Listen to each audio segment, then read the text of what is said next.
तोशा खाना में, और खासकर जो घड़ी वाला मामला है, खान साहब को कहाँ स्टैंड करते हैं आप सर लीगली? ठीक है, पहली तो बात यह कि आपने अपना इंट्रो दिया, आपने कहा जी इस मुल्क में शायद अब कोई और मसला नहीं रह गया और तोशा खाना या आर्मी चीफ की अपॉइंटमेंट, और पूरा शो आपने खुद ही इसी पे कर दिया कि जी तोशा खाना और इमरान खान की घड़ी और कॉन्टेक्स्ट तो बन रहा है ना सर, कम से कम काउंटर पे तो क्रेडिट दे दें। आपने सिर्फ बयानिए के हद तक उसको रखा कि अपने इंट्रो में ये कह दिया, बाकी पूरा शो इन्हीं बातों पे हो गया और अवाम के पास यही बातें आ रही हैं जो न सिर्फ आप कर रहे हैं, तमाम चैनल्स यही काम कर रहे हैं। और वो काम इसलिए कर रहे हैं कि वो रेटिंग्स की भी बात नहीं है, वो चैनल्स जो उनसे हैं वो हम असल में कॉज नहीं देखते कि क्या वजह है कि ये डिस्ट्रैक्शन फैलाई जा रही है, क्या वजह है कि इस मुल्क में मीडिया पे नहीं बताया जा रहा है। इमरान खान की घड़ी की बात तो हो रही है, ये नहीं बताया जा रहा कि वो साबिक वजीर आजम जो कह रहा था कि मुझे कत्ल कर दिया जाएगा, मुझे असैसिनेट किया जाएगा, उसको गोलियां लगती हैं। क्या वजह है कि जी वो जो उसकी इन्वेस्टिगेशन है या उसको मारने की क्या वजह है, या हमारे मुल्क में ये क्या ट्रेंड है कि वज़ीर आज़म को इस अंदाज में उड़ाया जाता है, क्या वजह है कि जी अरशद शरीफ को उड़ा दिया जाता है। तो असल में तो रीजंस की बात होनी चाहिए कि जी क्या इसके पीछे कॉजेज हैं, तो उनसे हटाने का बेहतरीन तरीका यह है कि जी घड़ी की बात कर दो, किसी वीडियो की बात कर दो। घड़ी की बात पे आपने लीगल ओपिनियन पूछे, हाँ, लीगल ओपिनियन आपको मैं लिख के दे सकता हूं कि घड़ी के मामले में पॉइंट डॉट, मेरा भी 30 साल का तजर्बा है लॉ का, उसमें कोई ऐसा क्रिमिनल एक्ट ऑफ ओमिशन या कमीशन नहीं है कि जिसको आप कह सकें कि कोई ताज़ीरात पाकिस्तान या किसी और कानून की कोई दफा उसमें अट्रैक्ट होती हो। कोई कानून किसी भी एंगल से इसको जुर्म करार नहीं देता, मां सिवाय जुर्म यह है कि जनाब वही के करैक्टर असैसिनेशन की बातें होनी है, साबित करना है, और साबित करते करते क्या होता है, उल्टा उस शख्स के बारे में लोगों की ओपिनियन बढ़ती जाती है। तो this is very unfortunate, but the point is not कि ये उसके लिए हो रहा है, पॉइंट ये है कि असल इश्यूज जो इसके पसे पर्दा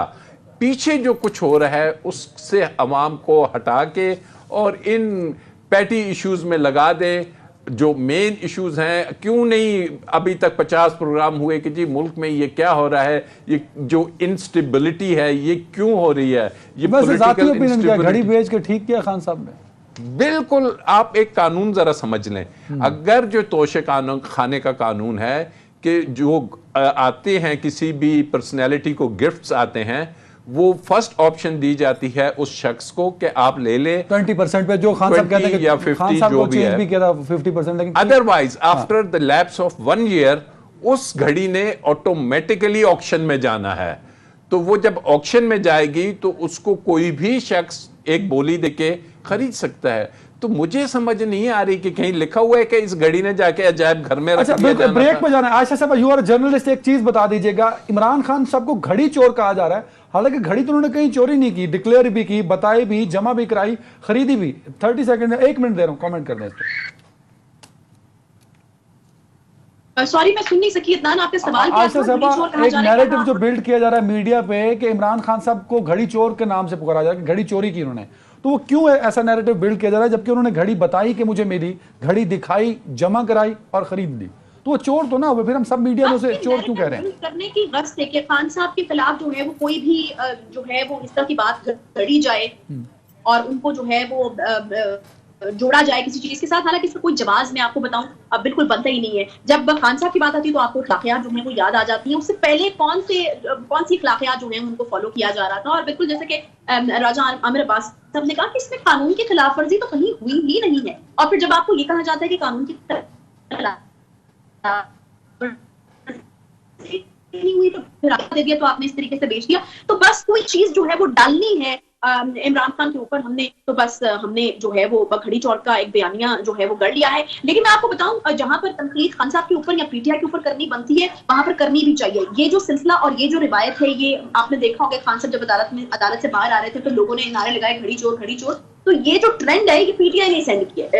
किया है, ये खान साहब की पार्टी की तरफ से ही और उनके लोगों की तरफ से, जिस तरह हरम शरीफ में हमने देखा, तो ये जो ट्रेंड आपने सेट किया, तो वहां सब जब आपने ट्रेंड सेट कर दिया तो फिर उसका कोई रिएक्शन जो है वो उसकी सूरत में हमें ये चीज नजर आ रही है कि खान साहब के ऊपर हमें घड़ी चोर के नारे लगते हुए, खान साहब को घड़ी चोर कहते हुए लोग जो हैं अब हमें नजर आते हैं। मीडिया की मैं छोटी सी एक बात बीच में ऐड करना चाहूंगी कि मीडिया चैनल चलाना एक बहुत बड़ी जिम्मेदारी है। मेरे ख्याल में मीडिया के जो चैनल्स हैं उनके मालिकान को इस जिम्मेदारी को महसूस करना चाहिए कि मीडिया का काम लोगों को एजुकेट करना है, मीडिया का काम लोगों के मसाइल की निशानदही करना है, मीडिया का काम नाइंसाफी के खिलाफ जो है वो आवाज उठाना है। तो ये जो तमाम इश्यूज हैं, मीडिया हाउसेज इस वक्त भूल कर बैठे हुए हैं और एक दौड़ में, एक कंपटीशन में, एक रेस में है, और शायद कोई एजेंडा हो सकता है, पसे पर्दा हो कि डाइवर्ट किया जाए अवाम को असल इश्यूज पे से। उस एजेंडे का शिकार बन रहे हैं या फिर उनके अपने एजेंडे, मुझे नहीं पता, लेकिन जो है उनको इस जिम्मेदारी का एहसास करना चाहिए कि उनके जिम्मे जो है, पिलर कहा जाता है मीडिया को एक सोसाइटी का, लेकिन अगर आप अपना काम नहीं उस तरीके से कर रहे हैं और आप एक अजीबोगरीब किस्म की दौड़ या रेस में है, तो फिर मेरे ख्याल में लम्हा फिक्रिया है हमारी सोसाइटी के लिए, हमारे मुआशरे के लिए, हमारी आगे आने वाली नस्लों के लिए कि हम क्या ट्रेंड सेट करें, क्या दे रहे हैं।